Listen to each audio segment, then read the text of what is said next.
So guys, before we get started, don't forget we do have that amazing discount code thanks to Tier 0 Games going on right now. And all you have to do is put in ZWGames5 to get 5% discount on your total order at tier0games.com. The links will be in the description below. What's up YouTube, Dale here from Z4 Games, bringing you my first place Dino deck profile. Now, this is the same dinos that I actually took to Euros. I played it in the tag event and I played it in the 3 versus 3 event. I've made a couple of changes for my locals and it went very, very well today. There's a couple of little spicy techs in it, and the whole build of this deck is to go second. So interrupt your opponent going during their turn and then going for the kill during your turn, because all you really need is a nice mix of 1 or 2 cards and you can win the game. So I'm going to take you through the main deck and then I'll take you through the side deck and show you exactly what we've got. So we start off with the monsters, all quite straightforward and simple on this one. We've got triple soul eating Oviraptor, insane card. Obviously I will try and use the spell and trap zone, but I might as well bring them down. Insane card, very, very good, obviously does you a lot of searches, incredible, powerful card in the deck. And then of course you've got triple miscellaneous. This has obviously come back to 3, so it's also very, very useful and incredibly powerful, offering your dinos protection during the main phase, and not to mention the banish effect to do it a little bit more. We've then got double Dino Rest of Prankatops. Now, I was considering 3. I kind of cut it down. It is a 41 card deck, so I've got it at 2 at the moment. It's incredibly useful. It's so powerful. Like, because I'm built of going second, it's just an easy getting a Dino on board and Dino into the grave, and it can pop stuff like Imperial Order, anything that's going to stop or slow you down, or it can bait out certain cards. So I mean, in this current meta, one big issue is the Hieratic Spheres, purely because yes, you can use your UTC to flip everything face down, but they can use the spheres to non-target bounce it back. So you do have to be very, very careful. It's obviously only good if you've been able to drop a miscellaneous as well. And that's where Prankatops comes in to help stop that happening. I've then got 2 Overtechs. Now, it's a double-edged sword. I play it at 2 purely because I want the option to summon this off of pill. So if I dump this with Oviraptor, I want the ability to summon it off of pill as well. Purely because sometimes if I'm going against my opponent, UTC isn't the right way, and going to something that can negate a spell or trap is obviously the better option. 9 times out of 10, when I'm going second, once I know what my opponent's playing, I can side the first one out. We've then, of course, got double UTC. 3 can be a little bit cloggy, and you can search this out quite easily, as well as using it off of pill. So double UTC worked perfectly fine for me in this build. We've got double baby, purely because we're not using the True King variant. It's a little bit harder to pop the baby. And 9 times out of 10, what you want to be doing is use Lost World, give your opponent a token, go to destroy the token and destroy the baby instead. That, of course, gives you that additional special summon. Now onto the hand traps. We've got double Phantasme. Can easily play it 3 if you want. It's just, in this current meta with Salamangrates and Orcus, you actually get a lot of use out of this. We've then got double Ash and double Veiler. These can be any hand traps you want, Veilers, Ogres, so it's entirely up to you. And then for the one-offs, we've got the 1 Giant Rex, the 1 Gamma Seal, and the 1 Dogoran. Dogoran purely because it can be searchable. Let the moped kid go by. Can be searchable. And then obviously Rex, just because if you banish it off of your pill, you get an additional level 4 on board. And the Kaijus, again, because we are going second, if we open up one of them, we can get rid of one of our opponent's negates or the biggest interruption, and then push our plays further forward. Moving on to the spells, triple Lost World. I love this card so much. The Moped Gang are back. So I love this card so much. It gives your opponent a token, you then get to destroy a dino in your deck instead, and it reduces everything by 500. And this combos off nicely by probably one of my most favourite cards in the extra deck, and I'll explain it when I get there. Also got 2 Terraforming. Now, again, the other issue is because we're going second, you don't always want to rely on the Lost World. Lost World just gives you an option to go first, and it gives you a bit of protection from targeting effects. 9 times out of 10, when I'm going into game 2, I'll probably side out 1 Lost World and a Terraforming, just because the engine is still very, very good if you can't OTK your opponent and can cause them a lot of issues. So I do minimise the engine of this going into game 2. Triple Fossil Dig, because we love searching. It's not a once per turn. You can search out your miscellaneous. You can also search out your Oviraptor. Double Pill, incredibly powerful card. It does banish for cost, so 9 times out of 10 you do want to make sure that you banish in the Rex, because then if they do Ash it, you're not completely negging. Then you've got 2 Core Butter Graves and 2 Super Polys. Super Poly, again, going second against Thunder Dragons, or even going up against Salamangrates, because you do not rely on your extra deck space that much because of UTC. You can easily Super Poly, get rid of it, clear your opponent's threats out, and then go from there, and even put a monster in grave that you might need.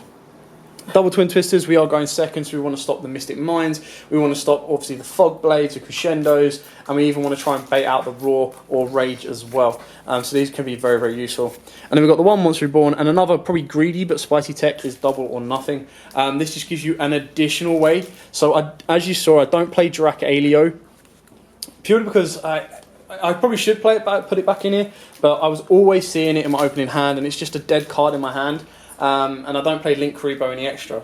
So if I was to play Link Karibo, it would probably become more useful. I just thought, at the time when I put this deck together, oh, hello, dropping my cards, Double or Nothing was a much better option to go with. So I just had the space in the extra deck and thought, why not, let's play it and see how it goes. So moving on to the extra deck, we do play, once I've organised it out a little bit more, after dropping it all over the floor. For our Link monsters, we'll go for them first. We've got the 1 Lamp for Linkus, the 1 Beat Cop just for Link 2's going left and right, the 1 Nightmare Unicorn and the Nightmare Phoenix, and the 1 Boral Sword. Now obviously the one thing I don't have in here is either a Cerberus or a Underclock Taker. Underclock can easily be put in here. I just, when I built this deck, I didn't have an Underclock on me, so we've kind of just gone with it as it was. Then for the XYZs, we'll go to fusions first. These are basically just your Super Poly targets, and you've got your Violent Chimera and your Starving Venom. Obviously, I would put a Mud Dragon in here as well, purely because I just didn't have one again on me today, but I would definitely put one in here when I have it. And now for the XYZ, so we've got the 1 rank 10 of Super Dora. Just gives you something to play around with in time if you get UTC out twice. So of course you've got UTC with your Pill, and then just a normal summon of the UTC. And then for the rank 4s, we've got Double Lagia. I've got no Dolka. Again, when I built it, I didn't have the Dolka. I'd probably put 1 Dolka and 1 Lagia in it. But again, the rank 4 tech was probably going for Utopia Double and Utopia for Double or Nothing, just to finish the game off. The 1 Castell, the 1 Cowboy, again, just for those times when you hit into time, Cowboy can actually give you a winning game state if you can get 2 level 4s on board, or after the battle phase, after you've destroyed the token or destroyed the dino and thing, you get a rank 4 on board, and that can help out. And then on the Lost World, I love playing Ragnar Zero. So Ragnar Zero lets you pop one of your opponent's cards during either player's turn if it's in attack position and has different attack from its original attack, and then you get to draw 1 card as well. So under Lost World, it's always live and can actually hurt your opponent quite a lot. That's it for the main deck. I'll quickly show you the side deck. This is the same side deck that I had at Euros as well as here today at Locals. So we have triple Artifact Lancia, again Orcus, and of course your Thunder Dragon. So this is incredibly important for any deck right now in this meta, and we get it as a nice reprint in BLHR coming out next week. I've then got double Ghost Ogre, still an incredibly powerful card in the format, and the best thing about it is not many people actually expect it, which is why it becomes more powerful, because they don't expect it as much, that when they get hit with Ogre they're just shocked, and it really derails their plans because they're preparing for an Ash or a Veiler, and then an Ogre just really catches them off guard. Triple Ghost Sister and Spooky Doll Word, I'll be taking this out. It's literally just a troll fun deck. So I was thinking in the tag, if I drop this on a tag opponent, I'm going to gain lives and life points in the 3v3. Again, going to be working very well. I dropped it on a player today, got up to 48,000 life points because they were playing Pendulums, but then, you know, he ended up killing me. So believe it or not, I just bricked super hard. But it's just a fun little tech card. They are really cheap at the moment, so if you want to pick them up as secret first aids, I would definitely advise picking them up and go from there. Last of the monsters, Double Denko, purely because obviously all the back row. You can play without your normal summon, but you don't want to unless you absolutely have to. So you would only want to drop a Denko on your opponent if you have the ability or a later stage to special summon from your deck. Then for the traps, triple evenly match, we are going second, and double impermanence.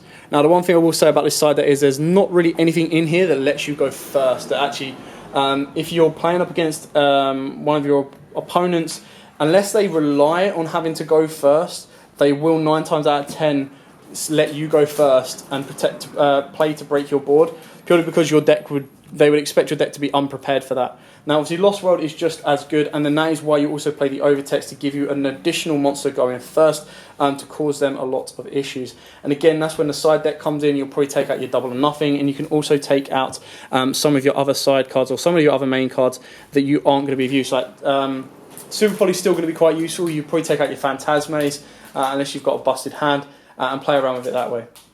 But that is it for the Dino deck profile. Again, I've tried to... This is off the back of Euros, and this is off the back of just playing it at local today. It's still incredibly fun, still incredibly powerful. And, you know, UTC, again, as I said it before, is probably one of the best main deck boss monsters around. It's incredibly powerful and useful, and I just love the Ragnar Zero Lost World tech.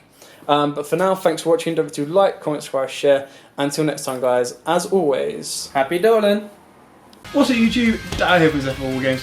Thanks for watching that video. If you liked it, please hit that big thumbs up button in the bottom corner as well. And don't forget to hit the big red subscribe button so you don't miss out on anything. Make sure you click that notification bell as well so you know every time one of our new videos goes up. Throughout the whole year of 2019, we're going to have more deck profiles, duels, and of course pack openings for you guys to watch and enjoy the entire year round. So stay tuned for more, and as always guys, happy dueling.